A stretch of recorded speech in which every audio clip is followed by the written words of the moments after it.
Hi friends, దద్దోజనం అయితే prepare చేస్తున్నానండి. దానికోసం రైస్ని మెత్తగా ఉడికించి పెట్టుకున్నాను. పోపు కోసం కడాయిలో కొద్దిగా నెయ్యిని వేసి వేడి చేసుకుంటున్నానండి.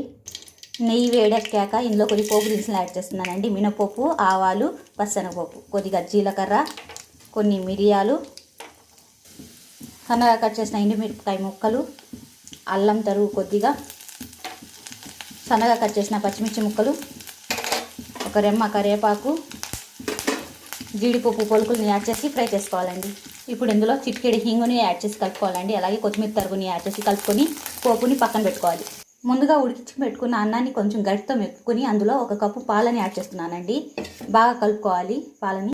నేను కాచి చల్లార్చిన పాలని అయితే యాడ్ చేశానండి. ఇప్పుడు ఇందులోకి 1 కప్పు వరకు కమ్మటి పెరుగుని యాడ్ చేసి కలుపుకుంటున్నాను. అలాగే కొద్దిగా రుచి సరిపడినంత ఉప్పుని యాడ్ చేసి కలుపుకోవాలి.